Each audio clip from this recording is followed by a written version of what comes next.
So చేయటం risk అంటారు, కానీ నాకు అంత నమ్మకం ఉంది నేను చేయకపోతే రిస్క్ అనేది నేను ఫీల్ అవుతాను. So it all depends on perspective. So ఈ సినిమా వదులుకుంటే నాకు రిస్క్, సినిమా కెరియర్గా ఎన్ని కూడా కాదు, నాకు risk. I need to do something like this నీ feeling. Okay okay. So first time like I said ఈ కథ చెప్పాలి. Every star has to watch this film, every fan has to watch this film, the society has to watch this film. ప్రతి ఒక్కళ్ళు ఈ కథ చూడాలి, it is important for them. But ఈ కథ చెప్పాలి అనే అర్జ్ ఇంతకు ముందు ఎప్పుడెప్పుడు ఆ అర్జ్ వచ్చింది? కథ చెప్పాలని ఎప్పుడు రాలేదు, ఫస్ట్ టైం ఇది. ఇది ఫస్ట్. ఓకే. ఇప్పుడు దాకా ఏంటంటే ఈ క్యారెక్టర్ చేయాలి, ఇది కిక్ యాస్ ఉంది, అది ఉంది, ఇది ఉంది, ఇది చేయొచ్చు, అది it was more from the actors point of view, where I can do this, I can do that. ఇది ఏంటంటే ఫస్ట్ క్యారెక్టర్ కన్నా క్యారెక్టర్ అంటే it's very difficult for, I would have never imagined I would accept a fans word. So first ఆ perspective first ఈ కథ చెప్పాలి, కథ చెప్పాలంటే ఫ్యాన్ క్యారెక్టర్ చేయాలి, నేనే చేయాలి, అలాగే చేయాలి. That's a good sign. So I need to do it like that అనేది ఫస్ట్ టైం. ఈ కథ it's very important to go to the society. Looking at a broader perspective then story అండి ఈ కథ పాయింట్ ఆఫ్ వ్యూలో. So this moved me as a story. So అందుకని అన్ని పక్కన పెట్టేసి, and at the same time like discuss చేస్తుంది కూడా, there is a baggage for every actor. So ఇదేదో 12th ఫెయిల్ లాగా ఆనెస్ట్గా తీస్తే వరకు కూడా. So very Raj Kumar Hirani kind of metre where commercial and content mixes blends in a very beautiful way. Message oriented అయిన అన్న కానీ, but somehow you feel inspired after coming out, and that's a good way. మీరు you are an all rounder as an actor. ఏదైనా చేయగలరు, ఏదైనా convince చేయగలరు. Beat action కానీ, mass కానీ, థ్యాంక్ యూ, లవ్ కానీ, బాయ్ నెక్స్ట్ డోర్, ఎవ్రీథింగ్ మీరు చేస్తారు. కానీ మీకున్న కెపాసిటీకి ఇంకా పెద్ద పెద్ద హిట్స్ రావాలి. ISmart Shankar was the last big hit in your career అన్నట్టు. అది ఐ మీన్ మీకేమైనా అనిపిస్తుంటుందా యువర్ ఎందుకు why am not getting such kind of films అనేసి? బికాస్ మీరు you deserve everything, because as an actor you're an all rounder. There is nothing Ram ఇది చేయలేడు, ఇది బాగా చేస్తాడు అనేది లేదు. You do everything very convincing. అంటే బేసిక్లీ ఏదన్నా నేను నమ్మేది ఏదన్నా అచీవ్ చేయాలి లైఫ్లో అంటే there are only 2 reasons.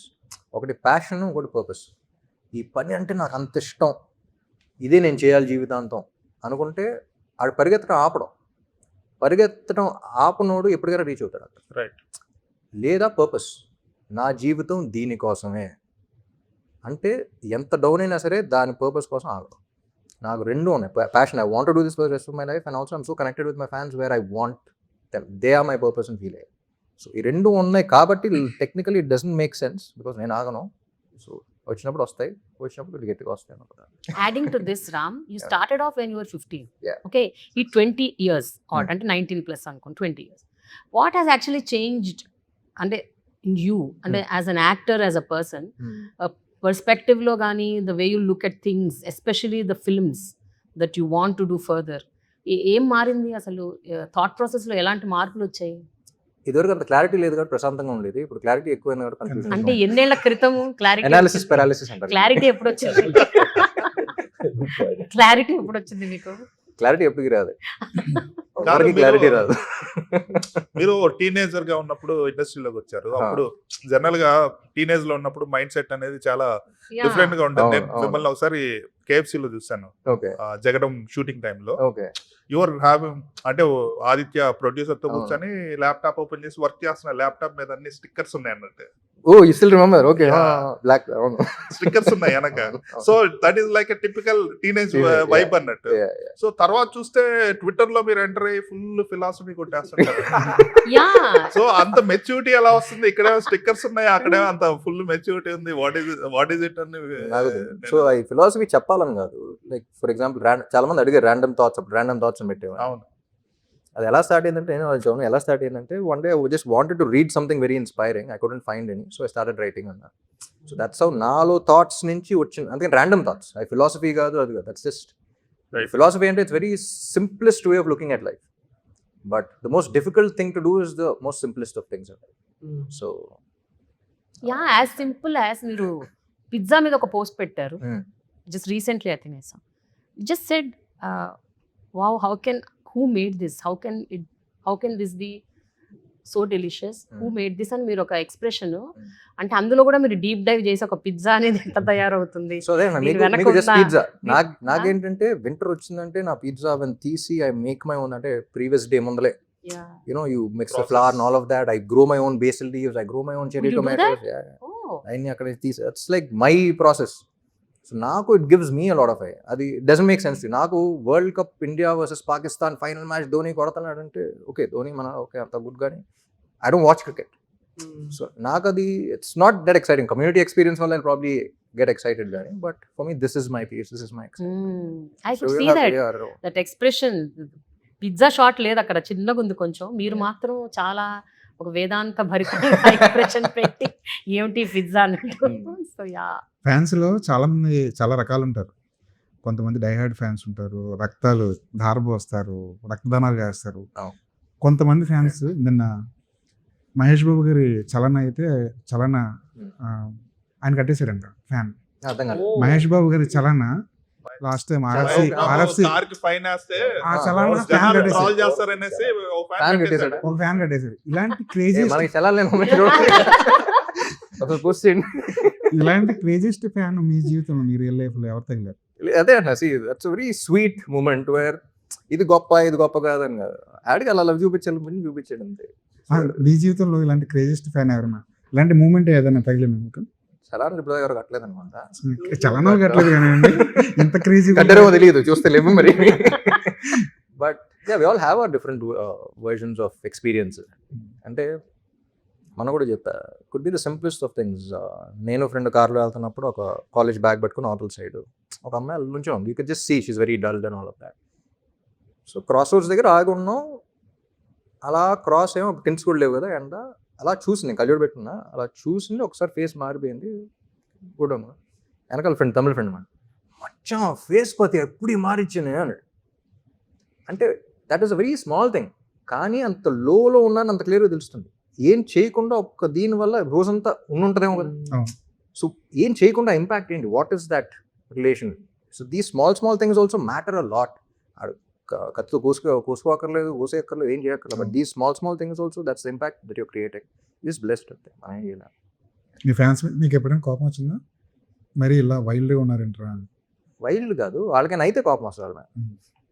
Like మన ఇప్పుడు చెప్తా ఉంటా బైక్ ర్యాలీలో ఈ అంటే జాగ్రత్త ఉడ్డు టెన్షన్ పడతా ఉంటా, కానీ ఆ లవ్ అని చెప్పేసి ఓకే అంటాం. మన వైజాగ్లో ఎవరో బైక్ ర్యాలీ పడి చేయి ఇరిగింది అన్నారు, అప్పుడు కాలింది. వద్దని చెప్పాను కదా ఎందుకు. సో యూ రియాక్ట్, బట్ అప్పుడు కొంచెం కోపం వస్తుంది. బట్ మన చేతిలో ఏం లేదు బేసిక్లీ. రామ్ సినిమా టైటిల్ వెనకున్న స్టోరీ ఏంటి? ఈ తాలూకా సినిమా ఆంధ్ర కింగ్ తాలూకా. మీరేమనుకుంటున్నారు?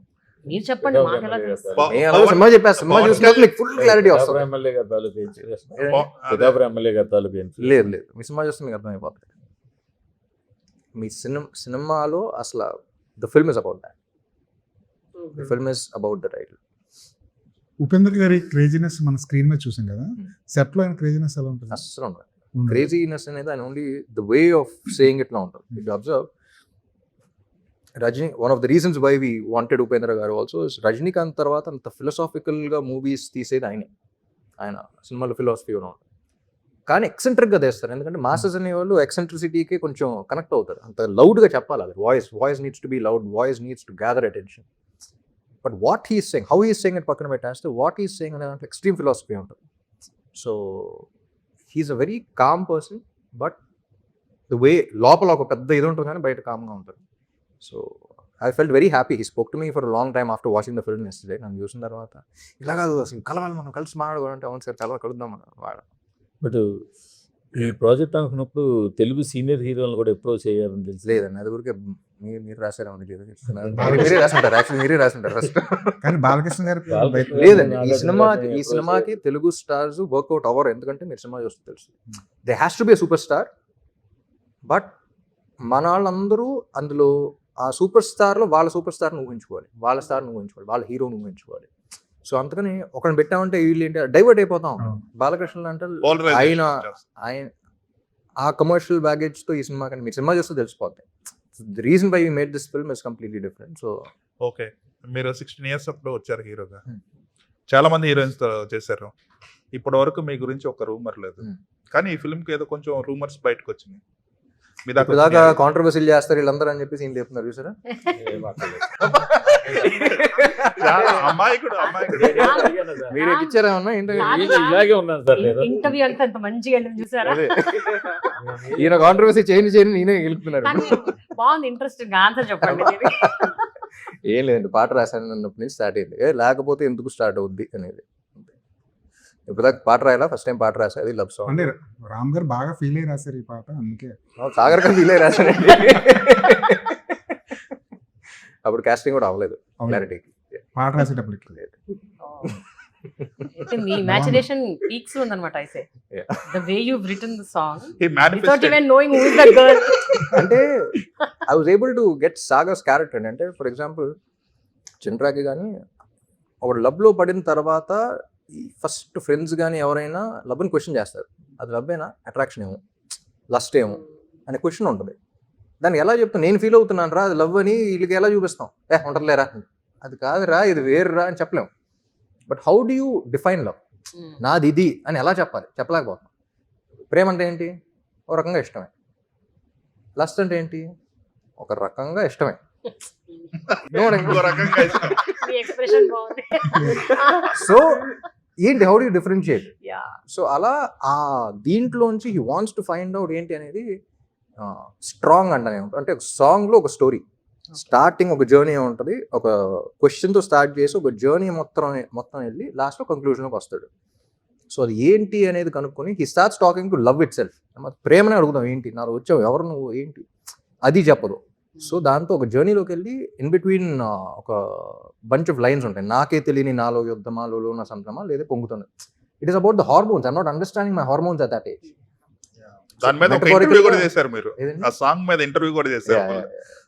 Each and every lyric explain చేశారు. సో ఫైనలీ వచ్చిన తర్వాత ఇది ఇంతే, నీకు అర్థం అవ్వాలంటే నువ్వు లబ్లో పడాలి, అడిగితే అర్థం కాదు. అది ఇదివరకు చెప్పేసి కమ్స్ టు ఇదివరకు ఎప్పుడైనా రాయడానికి ప్రయత్నించారండి తెలుగులో?